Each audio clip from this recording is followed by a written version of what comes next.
Salut à tous, bonsoir, bienvenue dans iWeek, toute l'actu Apple en direct. On est ensemble jusqu'à 21h sur Watch. Soyez les bienvenus, bienvenue à vous trois. Salut Jean-Christophe. Salut Benjamin. Oh, ça fait plaisir de te retrouver. Et moi aussi, ravi d'être là. Merci à tous pour vos tweets que je lis un peu partout dans le monde. Donc ça me fait plaisir d'être de retour à Paris et de profiter d'iWeek avec vous tous. Bon, on est très heureux de te retrouver. Ça fait longtemps, ça fait combien de temps ? Écoute, 2 mois ? Ouais, je pense facilement 2 mois.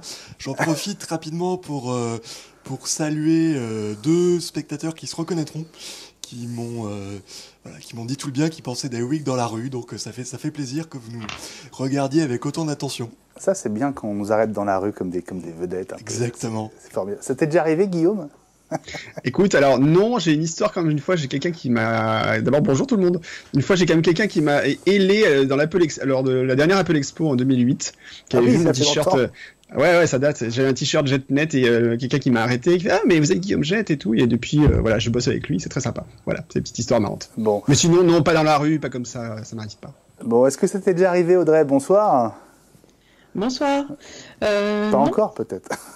Pas encore, mais c'est pas plus mal. Tu es une jeune star de Watch. Je suis une débutante dans l'émission, ouais. Ouais, bon écoute, c'est Watch Game. Super de vous avoir tous les trois avec nous ce soir. Je voudrais saluer aussi nos amis qui sont déjà avec nous via Twitter. Je ne sais pas si vous êtes connectés, moi je vais le faire maintenant. Je vois que vous retweetez gaillardement l'annonce du début de l'émission, donc c'est vraiment sympa. Vous l'avez vu, il manque certaines des têtes auxquelles vous êtes les plus habitués, hein, François, Elie, etc. Ils seront sans doute là la semaine prochaine, mais ils sont pas loin. Je sais qu'ils guettent. Ils nous guettent au cas où on dise des bêtises, évidemment. Alors, ils nous surveillent.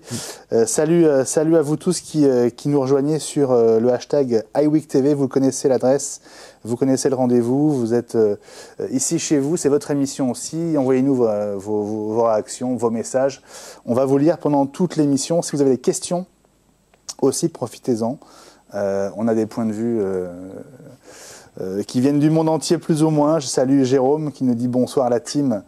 Et Jean-Christophe le retour, et oui, avec le pouce levé comme ça. Ah, merci. Walter the Dude Bowling, la team iWeek. Et oui, Jean-Christophe Vigne et Guillaume Jet are back tous les deux. Marc Monticelli nous dit salut les loulous. Angela et Bruno, c'est une nouvelle sitcom. Non, mais c'est vrai que c'est deux des stars entre guillemets du jour. Semaine. On va en parler évidemment d'Angela Arendt et de Bruno Le Maire pendant cette émission. Voilà, vous êtes en train de vous connecter, de nous rejoindre. Soyez les bienvenus, cette émission, elle est faite avec vous. Et on va passer une heure très chouette ensemble. Petite idée des sujets qu'on va aborder. Tiens, on va commencer par toi, Audrey. Un truc tout bête, mais qui concerne le Wi-Fi sur son iPhone. Allez, juste en apéritif. Hein. Oui, en fait, je vais vous expliquer un petit réglage... pour ne plus être embêté par la recherche incessante de réseau Wi-Fi par l'iPhone, et donc le fameux pop-up qui s'affiche régulièrement sur l'iPhone puisqu'il veut se connecter à des réseaux Wi-Fi aux alentours. Ah oui, ça c'est l'enfer. Le vilain. C'est l'enfer. C'est tout bête, mais c'est l'enfer.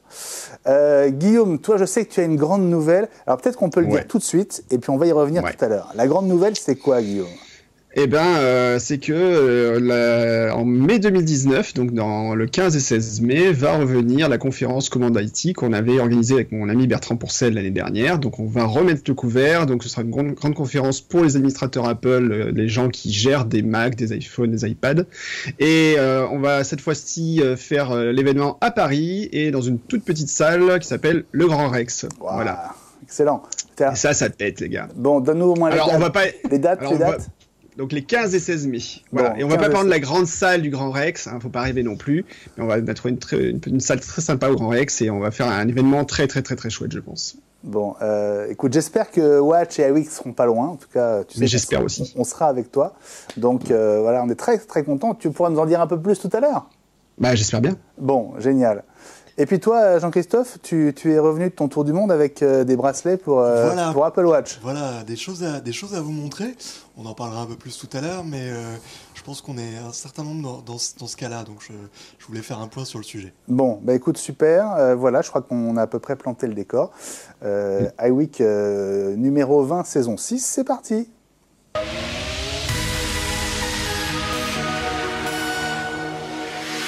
Voilà, et pendant que les animojis derrière nous s'agitent, on va vous en parler évidemment. On va revenir peut-être sur l'une des affaires qui a agité le monde la semaine dernière. C'était cette fameuse appli Facebook qui permet à Facebook, avec l'accord de certains de ses utilisateurs, de leur siphonner l'intégralité du contenu de leur smartphone. Eh oui. Et ben, il s'avère que Facebook n'était pas tout seul à faire ça. Jean-Christophe, alors, tu as toujours un regard, j'imagine, sur l'actu vue des États-Unis. D'autant plus que l'ex-directeur de sécurité de Facebook est un ami. Donc je suis ça d'assez près. Mon ancien patron est un ami. Ça me fait plaisir qu'on en parle parce que je vais vous donner mon point de vue. Je trouve que cette affaire a été extrêmement maltraitée la semaine dernière. Par nous, tu veux dire Non, bien sûr que non. Watch toujours mesuré, mais clairement, Facebook, Apple et données personnelles, c'est très, très bien pour faire du clic. Et on a beaucoup lu... Du clic ou du clic? Voilà, et on a beaucoup lu Apple a cassé les applis internes de Facebook. Alors, c'est pas faux, mais le présenter comme ça est une manière... C'est trompeur. Voilà, c'est on avait très trompeur. Je pensais bien que tu étais d'accord avec moi, Guillaume. Ah, totalement. Remettons de l'ordre là-dedans, Jean-Christophe. Sur l'iPhone, une des seules manières, en tout cas la manière privilégiée de télécharger des applications, c'est évidemment à travers l'App Store. Qui dit que l'application est sur l'App Store dit qu'elle est validée par les validateurs de l'App Store, et donc une appli qui ferait des choses interdites par Apple c'est la palissade de le dire, n'est pas autorisée par les validateurs de l'App Store.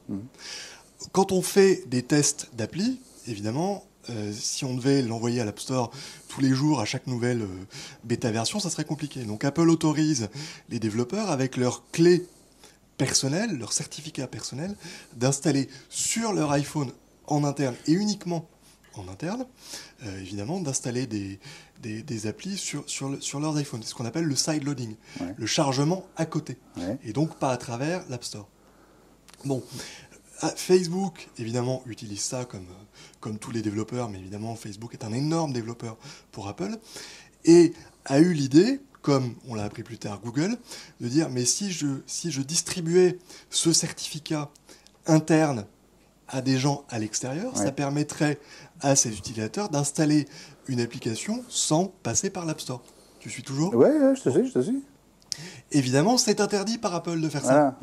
Quand Apple l'a su, Apple a dit faille de sécurité. Moi, je veux que ce certificat ne soit utilisé qu'en interne chez Facebook. Sinon, ça peut être utilisé par des tiers et donc servir notamment à installer du malware. Donc, principe de précaution, je désactive le certificat en question. Puis au-delà de ça, ça va à l'encontre des conditions d'utilisation de l'App Store. Exactement. Totalement. Mais la première raison, c'est de dire il faut révoquer ce certificat, sans jeu de mots, à la racine, pour éviter qu'il puisse être utilisé à des fins criminelles ou dangereuses. C'est-à-dire on coupe. Quoi. Et évidemment, les applications, quand elles se lancent, vérifient que la clé que le certificat est présent et valide. Et donc, quand le certificat ne fonctionne plus, l'app ne se lance plus. Mais encore une fois, on a confondu... C'est ça, et la conséquence. La conséquence et la cause. C'est ça. C'est pas du tout qu'Apple a décidé de rendre les applications Facebook inutilisables. C'est comme Facebook a distribué un certificat et qu'elle n'aurait pas dû le faire, Apple a révoqué le certificat, ce qui a entraîné le fait que les applications ne fonctionnent plus. Alors, c'est beaucoup moins sexy dit comme ça, et pardon pour l'explication un peu longue, mais justement, on n'est pas du tout dans une optique Facebook contre Apple, ou Apple contre Facebook, ou Apple contre Google. C'est des entreprises qui veulent s'affranchir de l'App Store pour des raisons qui leur sont propres. Alors, qu'on peut considérer scandaleuse. Et en effet, ça va à l'encontre de la politique d'Apple. Donc Facebook savait ce qu'il faisait en distribuant ce certificat à tort et à travers, mais on n'est pas du tout dans un optique Tim Cook qui veut mettre un bourre-pif à Zuckerberg, comme on l'a lu dans la presse la semaine dernière. Alors, je pense que c'est important de le dire. Ce qui est important aussi de dire, en fait, c'est que là-dessus, Apple a considéré... Facebook a joué un peu, a essayé de jouer un petit peu avec Apple et a perdu. Puisqu'en fait, il savait très bien, dès le départ, que ce qu'il faisait était contre les règles d'Apple. Donc ils n'ont pas fait ça innocemment. Là où Facebook a fait 2 erreurs, c'est d'avoir été très présomptueux en pensant que c'est Facebook qui sont tellement gros qu'Apple, de toute façon, qu'est-ce qu'ils vont faire? Ils vont leur dire c'est pas bien, ne le faites pas. Au lieu de se dire mais peut-être qu'ils peuvent nous dégager notre certificat et ça peut avoir des conséquences sur nos applis internes. Et la deuxième erreur de Facebook, c'est d'avoir utilisé un certificat interne pour diffuser des applications extérieures, diffusées vers du grand public. Et ça, ils savaient dès le départ effectivement que c'était interdit. Et là aussi, ils ont été présomptueux en pensant que Apple allait leur mettre une petite tape sur la main et dire c'est bon les gars, vous êtes Facebook, on va rien dire. Là, Apple, ils ont dit non, problème, là vous êtes en train de siphonner des informations de la vie privée. Le pire, c'est qu'en fait, ils faisaient payer des gens pour installer leur application en disant oui, c'est juste pour vous sécuriser vos données ou je sais pas quoi, récupérer les informations. Je sais plus ce qu'ils faisaient. Pardon, Guillaume. C'est peut-être pas ça. Je vais pas dire de bêtises. Le seul truc sur lequel Facebook est dans cette affaire à peu près clean, c'est que le deal était clair. C'est que les utilisateurs payés savaient exactement que c'était pour monitorer leur trafic et leurs usages. Et à la limite... $20 par mois. Voilà, $20 par mois, mais à la limite, on répond tous à des sondages, on accepte tous des cookies. C'est votre problème si vous considérez que $20, c'est assez payé pour toutes vos données. Je ferme la parenthèse. Sauf que, voilà... Ce qu'on dit la semaine dernière, c'est que votre portable vaut $20 par mois. C'est quand même pas beaucoup, hein. C'est votre vie privée qui vaut $20 par mois, c'est pas terrible, effectivement. Ça, voilà. Et donc Facebook a joué là-dessus en utilisant ce certificat qui est un certificat d'entreprise, donc un certificat pour l'usage interne de l'entreprise, à des fins qui ne sont pas du tout prévues pour ça. Et ils ont pensé effectivement que c'est pas grave, vu notre poids, ça se passera et puis Apple dira rien.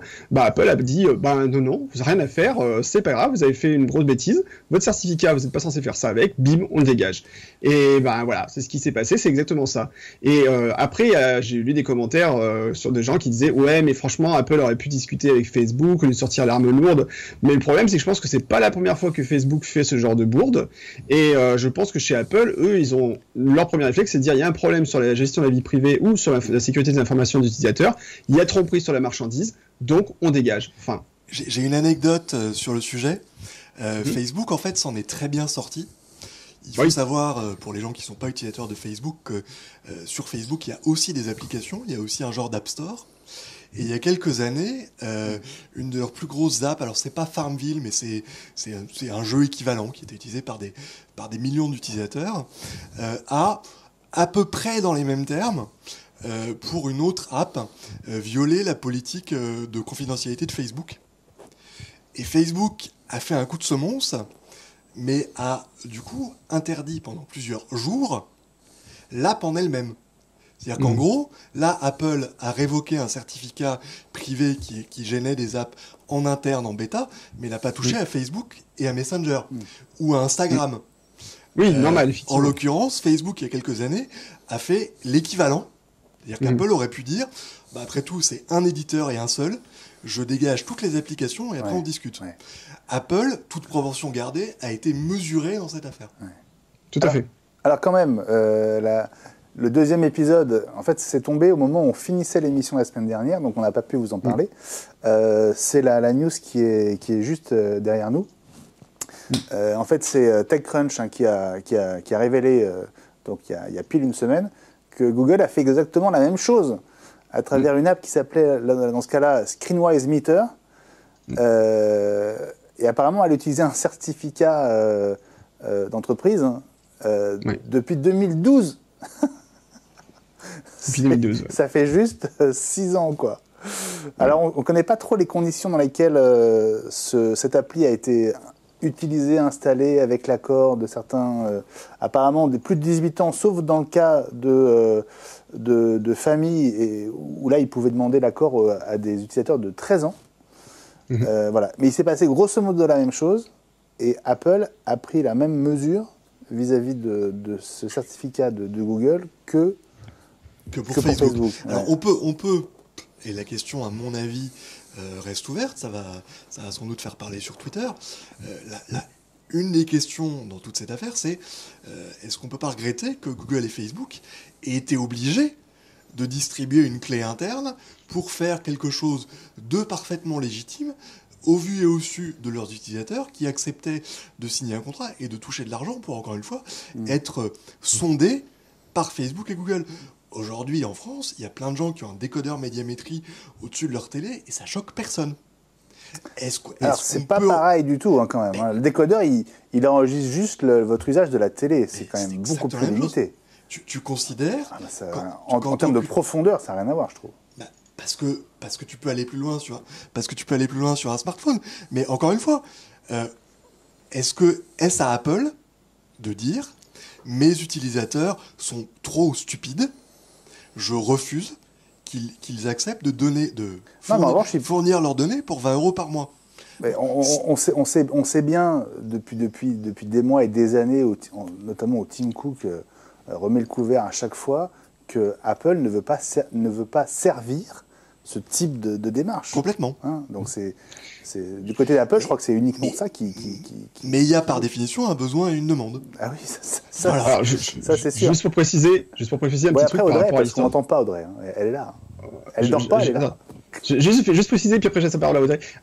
Juste un petit truc marrant, c'est que Facebook, sur leur histoire, leur application, ils avaient osé dire quand même que l'installation de l'application était en ligne, enfin inline with, donc en fait était en accord avec le programme de certificat d'entreprise Apple, ce qui était absolument pas le cas, puisque c'était pour un usage d'application externe qui vendait en plus, enfin qui proposait à l'utilisation contre une somme qui donnait en fait aux utilisateurs. Donc Facebook clairement trichait et il le savait très bien, donc c'est rigolo, voilà.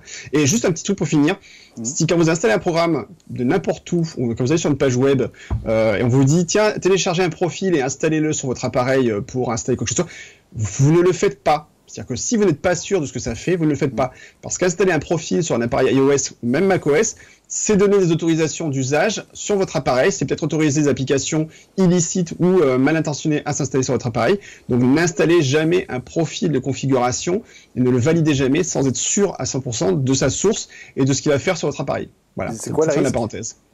Ah ben dans ce cas-là, tu peux effectivement remonter des informations. Le risque, c'est ce que vient de faire Facebook. Voilà, c'est littéralement, c'est de remonter des informations que tu n'es pas censé remonter, et c'est installer des applications hors App Store, donc des applications non validées par Apple.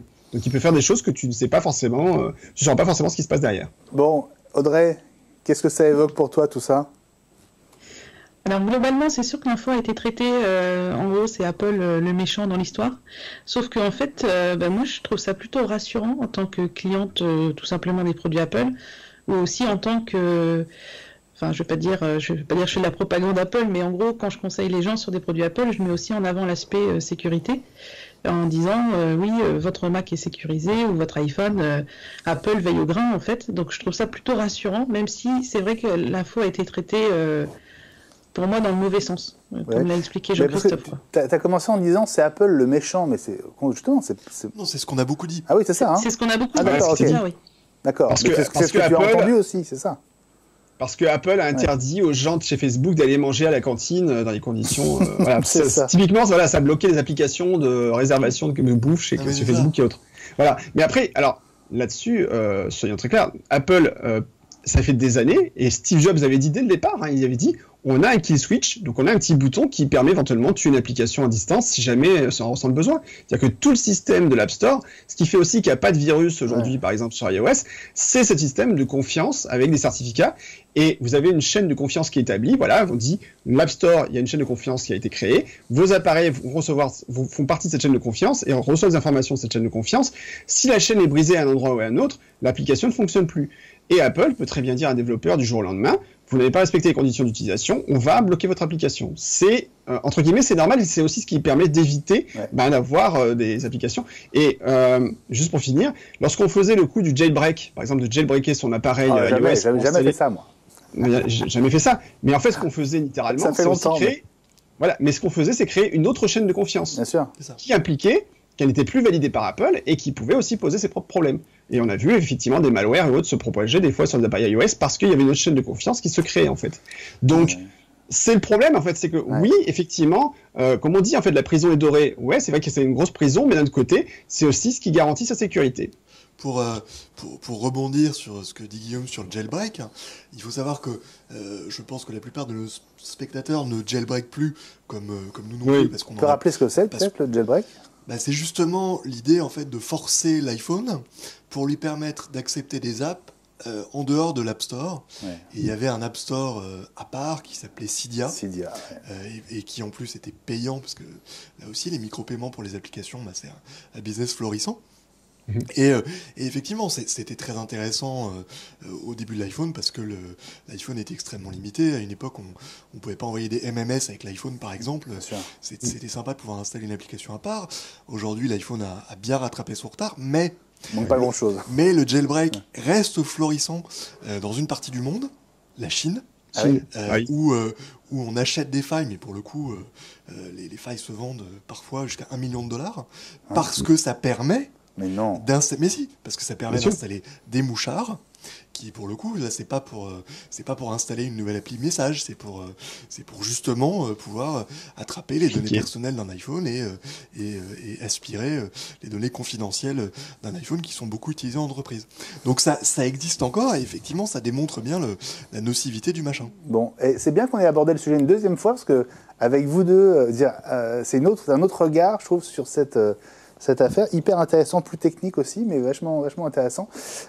Avant qu'on passe au sujet suivant, t'as encore un truc à dire? Non, mais justement, sur ce sujet-là, j'en profite pour saluer notre copain Frédéric, qui parle de la faille de Morave. Frédéric Cavaillé, qu'on embrasse tous. Voilà, qui est un de nos grands fans et qu'on embrasse tous, et qui parle justement de la faille qui vient d'être découverte. Et qui pour le coup met un peu en péril le château fort dont parlait Audrey et Guillaume. Alors c'est une faille qui permet d'accéder au trousseau. Oui. Donc c'est juste l'armoire à mots-clés, quoi. Exactement, l'armoire à mot de passe. Oui, un mot de passe, ouais. Voilà. Alors, comme toujours, et heureusement, ça demande d'installer un mouchard de clavier, donc c'est pas à la portée de tout le monde.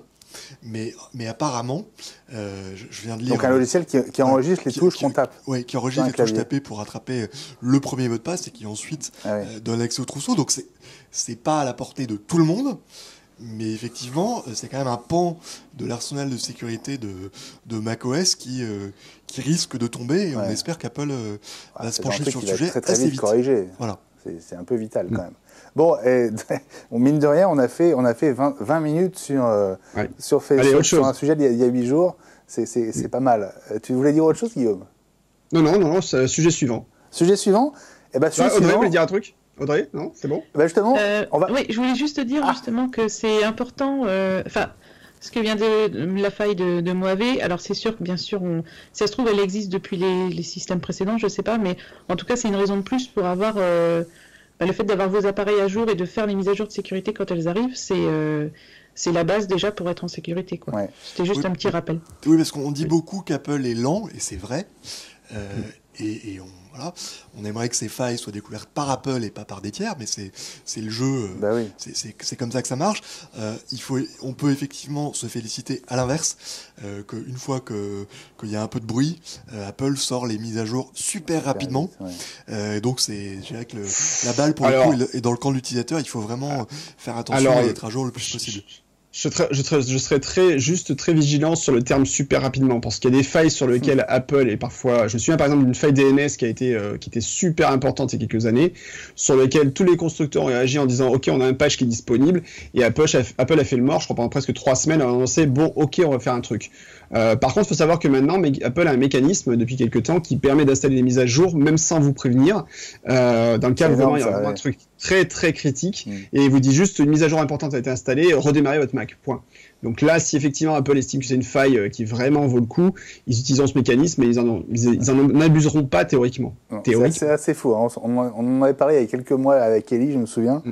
Je ne sais plus à quelle occasion ils en étaient servis, mais ça nous avait un peu scié. Mine de rien. Bon, c'est clair, c'est vraiment critique. Voilà.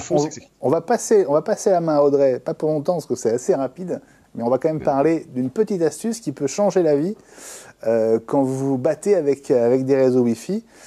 C'est l'Amazing Tip d'Audrey, et c'est tout de suite dans les Week.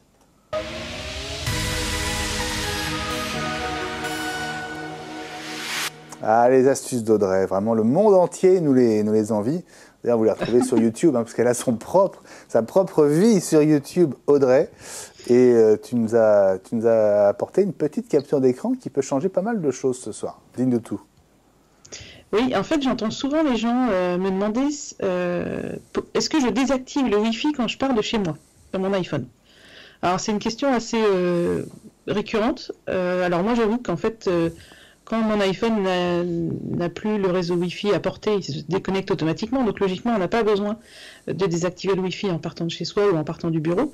Et après, les gens m'ont expliqué en fait qu'ils faisaient cette action puisque l'iPhone leur proposait, dès qu'ils captaient un réseau Wi-Fi aux alentours, l'iPhone proposait de s'y connecter. Donc il y a une petite pop-up, une petite fenêtre qui s'affiche et qui vous propose donc des réseaux Wi-Fi. Donc pour ne plus avoir cette fenêtre-là et retrouver un peu de tranquillité et un petit peu d'autonomie au niveau de la batterie, en fait il faut aller tout simplement dans les réglages. Vous allez ensuite sur Wi-Fi. Et tout en bas de la liste des réseaux Wi-Fi, vous avez confirmé l'accès. Donc il suffit de désactiver cette petite coche, cette petite option, pour que l'iPhone arrête de vous proposer des connexions à d'autres réseaux Wi-Fi. J'y vais pendant que tu nous dis ça. Attends, je vérifie, parce que je ne sais même pas si c'est coché chez moi. Faites pareil chez vous. Ah, moi, c'est coché. Ouais, c'est coché. Donc, coché chez toi. Oui. Après, je comprends ce que dit Audrey, moi, ça ne me dérange pas, mais... Ça dépend en fait si on habite vraiment, ça dépend où on habite en fait et qu'il y a vraiment beaucoup de réseaux, ça peut être un peu contraignant. Ouais.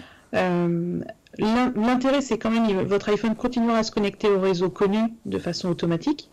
C'est juste que quand vous devrez vous connecter à un réseau inconnu, là il faudra le faire manuellement, vous n'aurez pas la proposition, le petit pop-up qui s'affiche.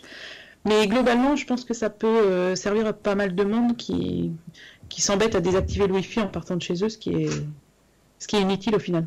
Voilà, c'était c'était juste ça. Bon, c'est juste ça. Moi, j'ai coché cette case, et pourtant, quand je pars de chez moi, j'ai l'impression que le fait de ne plus capter mon propre réseau fait qu'en fait, j'ai plus rien. Je vais quand même désactiver manuellement le Wi-Fi pour choper la 4G. Je ne sais pas si tu comprends ce que je veux dire, mais malgré la case. Après, ce qu'il faut passer, si c'est au moment où tu pars de chez toi, il se peut qu'en fait ton téléphone continue de capter, mais juste un tout petit peu, il essaie de se connecter. C'est quand je suis en bas de chez moi, devant la bouche du métro, quoi, tu vois. Ah, mais c'est ça. Non, mais je pense que c'est ça, en fait. C'est qu'en fait, mais tu vois, des fois, tu peux être limite. Et en fait, le problème, une fois j'en ai parlé avec un développeur d'Apple, il me disait c'est très compliqué par moment de gérer les conditions de réseau où pour l'iPhone, tu es peut-être des fois un petit peu connecté, mais pas totalement, mais quand même un peu. Et que sur la gestion de tout ce qui est qualité du service et tout ça, c'est très compliqué. Donc il y a des moments où vous voudrez que ce soit naturel, que ok, tu fasses 50 mètres et tu déconnectes et c'est bon. Des fois, tu es déconnecté, mais pas à 100%. Et le temps que tu déconnectes vraiment, il faut vraiment qu'il y ait une coupure nette et c'est pas si évident que ça, quoi. D'accord. J'aimerais que l'iPhone gère mieux quand même le moment où tu captes plus ton réseau à toi, où il bascule vraiment sur le réseau mobile, quoi. Il me semble que ça a été amélioré dans iOS 12. Il y a un réglage pour dire que si le Wi-Fi est trop bas, il ne le prend pas. Justement, en partant du principe que la 4G s'est vraiment améliorée. J'en profite pour... alors, j'ai pas de copie d'écran et Audrey nous décrirait ça beaucoup mieux, mais... Justement que mes voyages servent un peu à quelque chose. Je vais, comme vous le savez, à beaucoup de conférences avec plein de monde. Et il y a une nouvelle fonction d'iOS 12 dont je suis amoureux, j'ai pas peur des mots. Ouais. C'est, vous essayerez, parce qu'en fait, moi je la connaissais pas, alors je sais pas, peut-être que tout le monde la connaît pas. Quand vous avez un Wi-Fi de conférence avec une clé, donc un mot de passe, essayez d'aller cliquer dans le champ mot de passe. Et regardez ce qui se passe. Et normalement, si vous êtes plusieurs avec iOS 12 et que ce sont des gens qui sont dans votre carnet d'adresse, le Mac va demander à cette personne de vous envoyer. Voulez-vous prêter le mot de passe à Jean-Christophe ? Oui. Et la personne va cliquer oui. Et pouf, le mot de passe va rentrer automatiquement dans votre Mac ou dans votre iPhone. J'ai juste un regret, c'est que votre Mac à vous, qui vient de récupérer le mot de passe, ne vous dit pas c'est Audrey qui vous a donné le mot de passe. J'aimerais bien pouvoir remercier les gens. Mais c'est une fonction absolument géniale. Ouais, c'est génial. Ouais, le partage de mots de passe, c'est tous les jours je m'en sers. En fait, c'est bien parce que par exemple, on arrive chez un client. Moi, j'arrive chez un client, il est dans mes contacts.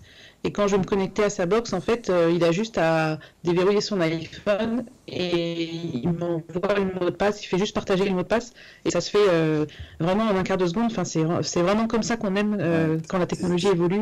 Et ça fait partie de ces petits bonheurs, ouais. parce que ça a sûrement été documenté, mais on lit jamais les manuels. Et voir ce truc qui saute, voulez-vous donner le mot de passe?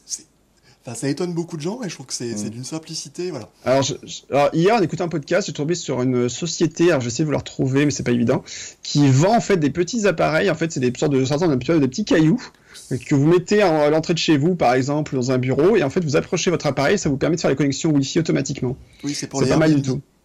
Voilà, typiquement, voilà, les Airbnb, etc. Et en fait, quand vous retournez, vous pouvez mettre un code d'accès, par exemple en QR code. Dans ce cas-là, si votre appareil ne gère pas le sans contact, eh ben, vous retournez la petite borne et vous pouvez taper le QR code. Enfin, vous prenez une photo de QR code pour vous connecter au Wi-Fi. Sympathique comme tout. Excellent. Ouais. Tu te souviens pas du nom? Tu connais pas le nom? Non, j'ai vu ça la semaine dernière. Alors, c'est une société qui s'appelle 10-1 Design et le produit s'appelle je crois que c'est celui-là, j'ai vérifié, je crois que c'est le Wi-Fi Porter.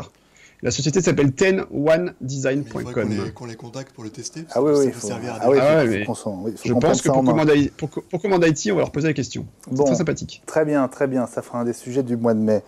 Je ne quitte pas Twitter des yeux, et évidemment, vous avez envoyé des messages depuis tout à l'heure. Alors d'abord, à propos de ceux qui se connaissent, qui se sont déjà rencontrés, croisés ou pas, je salue Mehdi officiel, qui nous dit « Et moi, j'attends de croiser Gilles Dounès à Pau, bon direct ».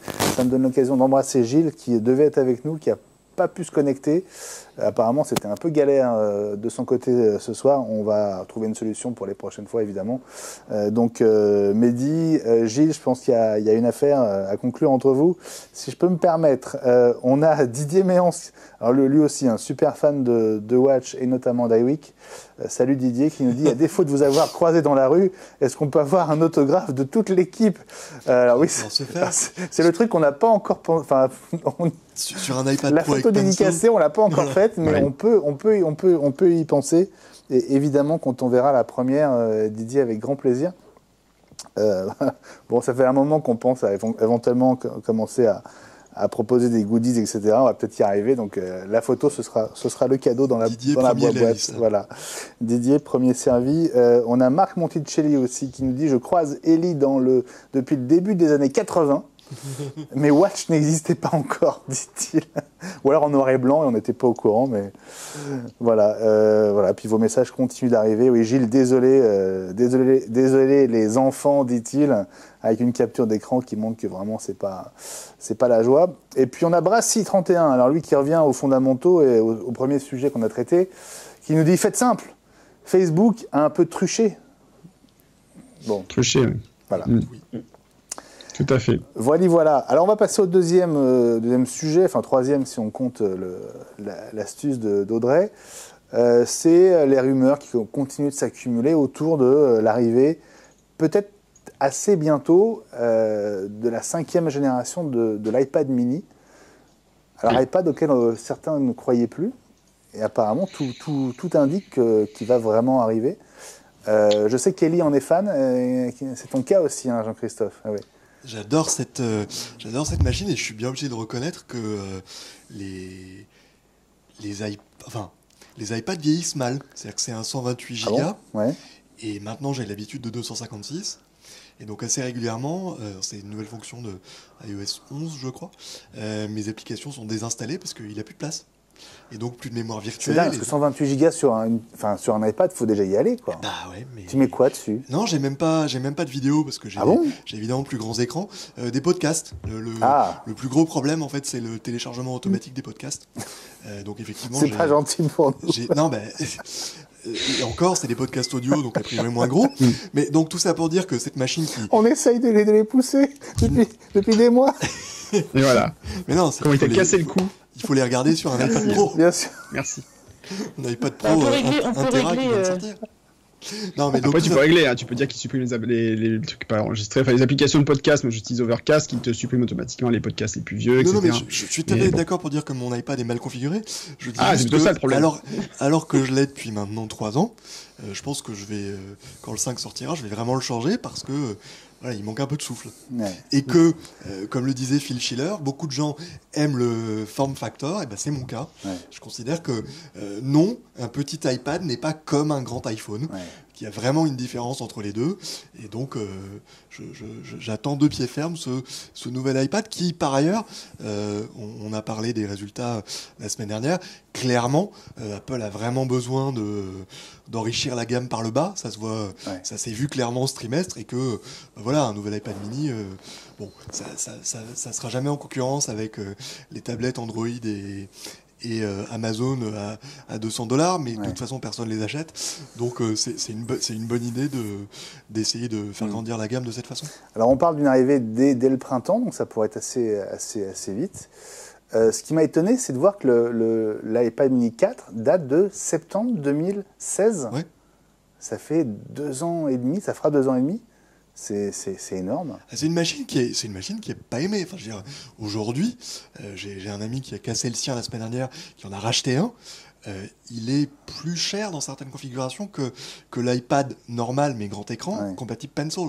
Enfin, c'est une aberration. C'est le Mac Mini ou le Mac Pro de la gamme iPad, quoi. Un truc qui existe encore parce que les gens qui veulent en acheter un continuent à en acheter, mais en fait qui a plus, il est cher, oui. Qui est cher et qui est totalement incohérent face au reste de la gamme. Alors l'écran serait un écran moins cher et aussi sans doute de moins bonne qualité, ou alors ils arrivent à trouver un écran équivalent qui coûtera moins cher à produire. Puis on parle aussi d'une 7e génération d'iPad pour le coup. On serait sur du 10 pouces, donc il serait légèrement plus grand que l'iPad de 9,7, si je ne me trompe pas. Voilà, tout ça devrait arriver normalement. La vraie question, mars, avril, pour moi, pour l'iPad mini, c'est le support du Pencil. Ouais. C'est-à-dire que ce serait très intelligent qu'il le soit, parce qu'un petit bloc sur lequel on peut griffonner, ça peut servir à plein de choses, mais ça ferait augmenter le coût de l'écran. Aujourd'hui, l'écran de l'iPad mini, c'est un écran Retina qui marche très bien et qui, pour le coup, est plus qu'amorti. Donc ça permettrait de changer le processeur, avoir un processeur un peu plus rapide en gardant le même écran, c'est pas forcément idiot. Ouais. On se demandait aussi la semaine dernière s'il supporterait le smart keyboard. Et si le clavier risque pas d'être plus cher que l'iPad mini. Je vois pas l'intérêt. Enfin, je sais pas ce que les autres en pensent, mais. Le smart keyboard, Pardon, vas-y Guillaume. Non, vas-y, je te laisse. Non, le smart keyboard, il est réservé à l'iPad Pro surtout. Oui, mais je crois que c'est Eric qui se posait la question.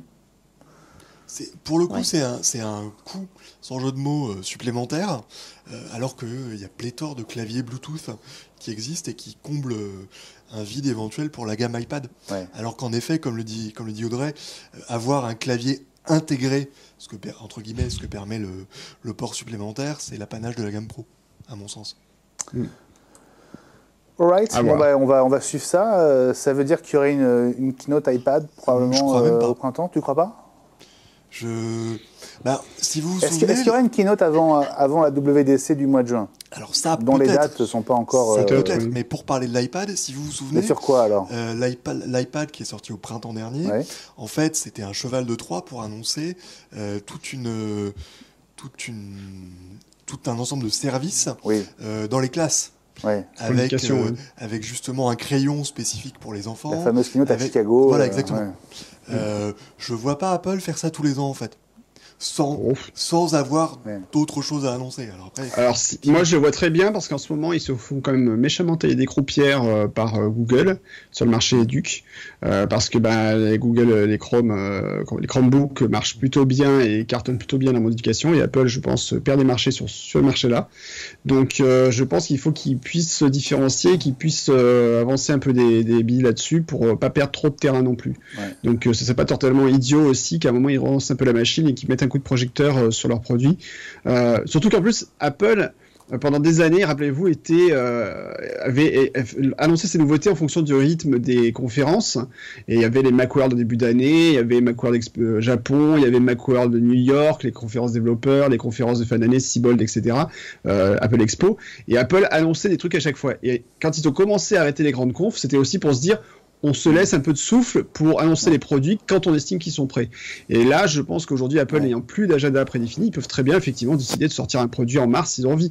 Maintenant, ils sont aussi capables effectivement de laisser des produits pendant 2 ans, 3 ans sans mise à jour parce qu'ils estiment que c'est pas nécessaire. Je pense qu'il y a quand même une petite prise de conscience sur le fait que les produits se vendent pas s'ils sont pas mis à jour de temps en temps. Ne serait-ce que le Mac Mini qui l'a prouvé, et puis d'autres produits l'ont prouvé récemment. Donc j'espère que l'iPad Mini, qui est un très bon produit, aura aussi sa mise à jour prochainement. Mais tu vois, pour parler de la concurrence justement, et notamment de Microsoft, la Fnac, à partir de demain, va vendre en exclu les Surface Pro 6 et Laptop 2, alors dans un coloris exclu, qui est le noir mat, mais il y a quand même, on dit beaucoup de bien de la gamme Microsoft. Oui, mais alors on va laisser Audrey s'exprimer aussi, pardon. Pour rebondir sur ce que disait Guillaume, quand je disais l'iPad a été caché sous une annonce universitaire, je pense qu'Apple aujourd'hui, plus que jamais, justement face à Microsoft et à Google, met en avant l'écosystème. Donc moi j'attends, je sais pas moi, un Final Cut Pro pour iPad ou un nouvel iBook Author pour rester dans l'idée universitaire. C'est pas juste une keynote pour annoncer un iPad mini et un iPad 10 pouces. Ça, j'y crois pas du tout. Pour moi, iBook Author, il est mort et enterré. C'est Pages qui prend le relais, basta. Mais bon. Mais j'espère qu'Apple fera évoluer Pages pour en faire un truc qui soit vraiment aussi puissant qu'iBook Author était pour la création de bouquins numériques. On n'y est pas encore. Ouais. C'est pas l'appli que tu as utilisée, Audrey, toi, pour ton livre? Si. Si? Pourquoi tu parles au passé, Guillaume? Si, je l'ai écrit dans iBook Author pour des questions de simplicité, puisqu'on peut publier les mises à jour directement. C'est assez pratique. iBook Author, il n'a pas été mis à jour depuis combien d'années? Mais il fonctionne. Si, il y a eu une mise à jour l'an dernier, je crois. Ouais, enfin c'est énorme quoi. Il a pris en charge le format iPub qu'il prenait pas avant. Donc si il y a eu une mise à jour. Il y a des gros formats quand même. La dernière mise à jour, d'il y a 3 ans quasiment, 29 mars 2016. Ouais. Ah, je vois pas le temps passer alors. Et juste Audrey, tant qu'on y est, reparle-nous de ton livre en un mot. T'es à combien de ventes? En millions, en vrai, une cinquantaine, pour dire franchement, puisque je m'auto-édite, donc je fais par mes petits réseaux, j'ai eu quelques petits articles très sympas des copains. Globalement, oui, une cinquantaine, donc c'est un livre sur les captures d'écran sur Mac, donc de toute façon, je sais que c'est un sujet de niche, mais pour les gens qui utilisent un Mac au quotidien, c'est quand même très pratique de bien connaître cette application, parce que maintenant c'est vraiment une application à part entière. Redis-nous où on le trouve et à quel prix. Alors, on le trouve sur Apple Books, donc sur le Mac, l'iPhone ou l'iPad, à 4 €, 3,99 €. Voilà. Ouais. Mais justement, en tant qu'auteur, est-ce que toi, il y a des fonctions qui te manquent et que tu attendrais au printemps à la faveur d'un nouvel iPad? Il y a des blocages en fait un peu idiots, j'ai envie de dire, dans iBook Author. Par exemple, on ne peut pas intégrer une vidéo qui est hébergée sur un site. Par exemple, une vidéo YouTube, on ne peut pas l'intégrer directement dans le bouquin. Donc, ce qui est dommage, puisque s'il faut intégrer le fichier vidéo en lui-même, du coup, le bouquin pèse vraiment beaucoup plus lourd, alors qu'il n'y a aucun intérêt. Voilà. Et après, non, mais en fait, quand on écrit des numériques, on a un gros problème de plateforme, puisqu'en fait, chaque plateforme, que ce soit Apple, le Kindle, Kobo, enfin, toutes les plateformes ont même si c'est du ePub, c'est un format universel qui n'en est pas vraiment un. Donc en fait, le problème, c'est que si on veut le vendre sur toutes les plateformes, il faut quasiment refaire la mise en page du bouquin sous chaque appli dédié, et donc c'est vraiment sans fin. C'est pour ça que moi je me suis dit je fais que sur Apple Books. De toute façon, bon, le sujet c'est le Mac, donc logiquement tous les gens qui ont un Mac vont accéder à Apple Books, donc ça peut se comprendre, mais c'est vrai que ça reste très compliqué le livre numérique. Moi je dis il faudrait le bundler avec chaque Mac qui est vendu. C'est ça. Ça mériterait. Je suis sûr que tu ferais un prix. Bon, on va continuer à dérouler notre programme. Je vous rappelle que vous êtes en direct dans eWeek. Il est 20h44 si vous nous regardez en direct lors de la première diffusion qui est le mercredi de 20h à 21h. On a encore un petit quart d'heure à passer ensemble. Allez, juste pour le fun, on va faire un tour du côté de la bêta 2 d'iOS 12.2.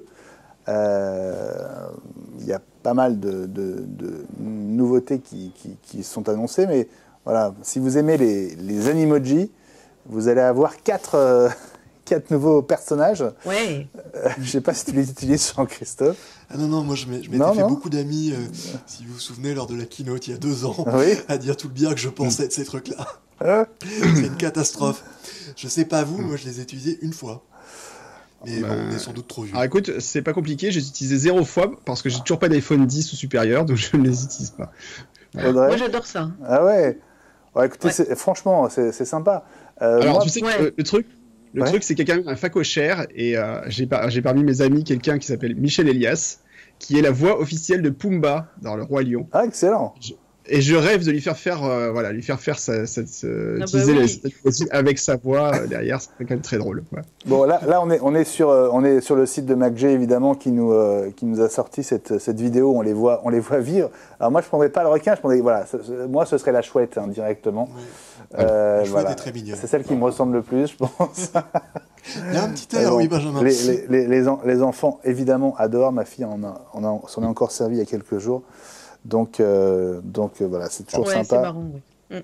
d'ajouter et de découvrir de nouveaux personnages sur son iPhone. Et puis c'est populaire en Chine et on sait qu'Apple en a besoin. Ouais, c'est vrai. Fin de la parenthèse. Absolument. Autre sujet lié à cette bêta 2 d'iOS 12.2. Donc c'est une version bêta, elle n'est pas encore disponible, c'est pas encore une version publique officielle. Une animation qui concerne AirPlay 2. Alors c'est absolument. Est-ce que t'as compris? J'ai regardé la vidéo, j'ai pas compris de quoi il s'agissait. Grosso modo, en fait, c'était un périphérique. De ce que j'ai compris, c'était un périphérique AirPlay dans le coin. En fait, automatiquement, il t'affiche un petit logo pour te dire dans le centre de contrôle que tu peux diffuser ta musique. Que la musique est diffusée en fait sur un autre appareil, en fait. Voilà. Donc c'est pas hyper intéressant comme fonction. Par contre, il y a une autre fonction foutage de gueule qui est apparue. C'est qu'aux États-Unis, AT&T, donc opérateur historique, a décidé de pousser en fait un logo 5G sur les iPhones là-bas dans la dernière version d'iOS. Donc en fait c'est du 5GE, c'est-à-dire qu'en fait ils vendent de la 4G, toujours c'est la 4G+, mais ils vendent ça comme étant de la 5G, ce qui est absolument faux et qui est une tromperie marketing absolument honteuse. Alors je crois qu'on l'a quelque part. Voilà. Et Apple a décidé de jouer malheureusement le truc de AT&T en disant ok, on fait croire qu'on a un réseau 5G alors que c'est purement marketing. En fait, ça reste toujours de la 4G+. AT&T se fout de la gueule des clients en fait. Ouais. Pardon Guillaume, je suis d'accord avec toi sur la filouterie d'AT&T. Pourquoi mettre de la 5G si c'est de la 4G? Apple en l'occurrence, ils font ce qu'on leur dit. C'est un logo, une information d'opérateur. Apple va en plus se mêler de ça si tu veux. Apple pourrait dire par ailleurs, c'est oublié un peu vite que nous, il y a quelques années, on nous vendait de la 3G+, à une époque où c'était juste de la 3G avec des canaux supplémentaires. Malheureusement, c'est du marketing d'opérateur. Ouais, mais là, il y a quand même une tromperie importante puisque les téléphones ne sont pas compatibles 5G. C'est-à-dire qu'en fait, autant 3G+, il faut dire, ok, ça pourrait être compatible s'il y avait marqué 3G. Là, on te dit, attention, tu achètes un appareil, tu sais pas qu'il est 5G, et tu dis waouh, mais en fait mon appareil est 5G, génial, et quand il y aura les vrais réseaux 5G, ça marchera pas. C'est ça qui est encore plus fou. Les vrais, ils sont pas compatibles avec les vrais réseaux 5G. C'est là où il y a un vrai foutage de gueule. Les gens ont déjà la 5G, ils sont contents. C'est vrai. Mais c'est un vrai foutage de gueule. C'est vrai.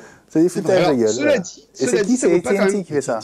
Voilà. Donc c'est l'équivalent d'Orange là-bas, quoi. Mais on en parle parce qu'on parle d'iOS 12, mais moi qui étais donc aux États-Unis il y a une semaine, je peux vous dire qu'ils matraquent c'est pas un sujet Apple. 5GE, AT&T en parle en permanence sur toutes les télés. Ça va durer pendant une bonne année puisque la 5G en tant que telle est loin d'être disponible. Mais Apple pourrait dire non, c'est pas possible, on peut pas mettre ça parce que les appareils sont pas compatibles 5G, fin. Et il pourrait dire c'est un mensonge marketing et ne pas le faire. Là, il se plie au truc de AT&T, c'est moche. Bref, voilà. Bon. Oui. La suite. Alors attends, oui, avant de redire un mot de Command IT, Guillaume, juste petit tour par Twitter avec le hashtag iWeekTV pour relever 2 messages. D'abord, Brassy31 nous dit, moi je l'ai acheté le livre d'Audrey, et je l'ai trouvé très didactique. Bravo Audrey. Et puis, moi aussi, je l'ai acheté et j'ai dit à quel point il était très bien. Voilà.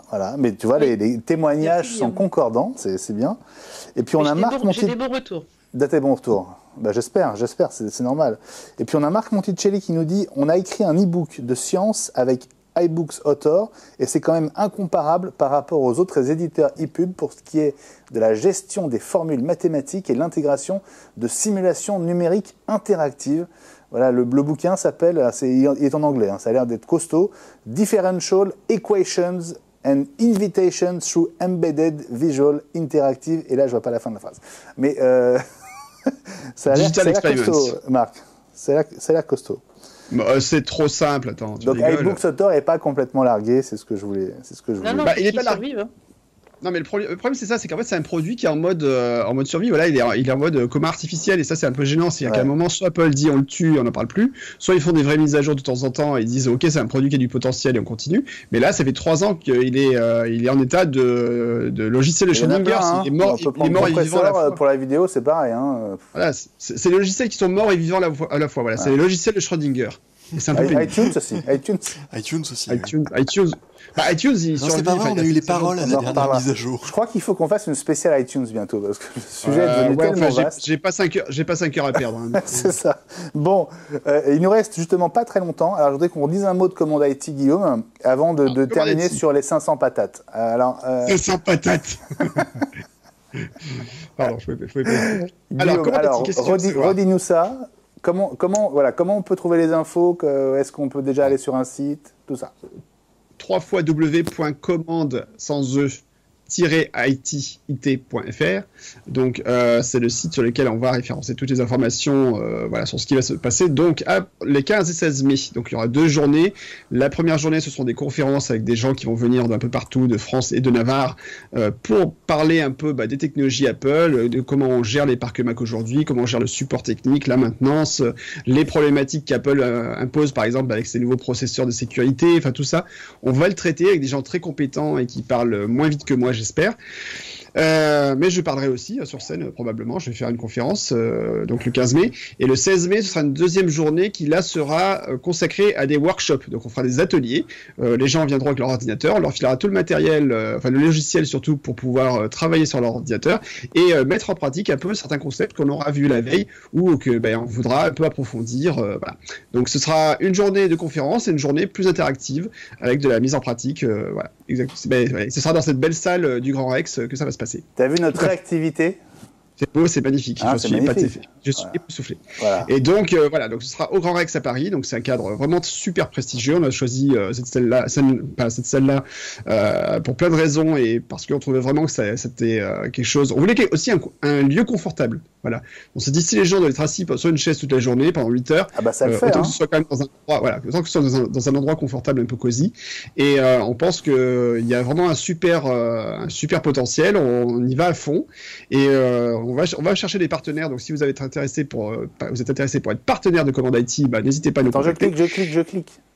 Et tu t'inscris. Donc, les 2 jours vous coûter. Non, tu peux pas. Ça va trop vite. Donc, les 2 jours, ça va coûter 490 € hors taxe jusqu'au 1er mars. Et après, ça coûtera 590 € hors taxe après le 1er mars. Voilà. Bon. Et on peut aller voir Avengers 4 entre deux sessions. Et ça va être un peu court. Hein.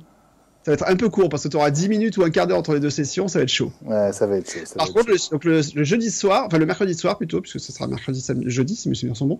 Donc le soir, en fait, il y aura une soirée spéciale où on aura plein de choses qui vont se faire. On me dira, garde la surprise. Oh la soirée. Super. On y sera. On garde la surprise parce qu'on ne sait pas encore ce qui va se passer. Mais on y sera à la soirée, on pourra venir. Oui, la soirée, on pourrait y être. Bon, ça c'est cool. Bon, il ne nous reste pas énormément de temps, il nous reste 3-4 minutes pour aborder le dernier gros sujet de la semaine. 500 millions d'euros quand même. C'est ça le dernier gros sujet de la semaine. Voilà. Oui, parce qu'il nous reste 4 minutes, donc par la force des choses. Ah oui, t'as tes bracelets, c'est pour ça. Mais si, je sais. Le départ d'Angela Arendt me paraît vachement plus important. Je sais, mais on a Angela aussi, que la facture du fisc. Oui, on a Angela. Bon, allez, on oublie les 500 millions. C'est une goutte d'eau pour Apple. Voilà, Apple a payé ses impôts. Next. Alors, allez, ok. Le départ d'Angela Arendt, donc, qui était la patronne des Apple Retail Store, qui venait de chez Burberry. Elle part au bout de 3 ans et demi, je crois. Ouais. Est-ce que c'est un départ qui qui symbolise une fracture, un changement. Elle part mission accomplie, parce que quand on voit ce qu'elle a insufflé comme changement au sein des Apple Store, c'est impressionnant, et au sein de les boutiques en ligne, c'est vraiment impressionnant. J'ai quand même l'impression, même si Apple a l'art de la communication comme d'habitude, que c'était pas tant prévu que ça.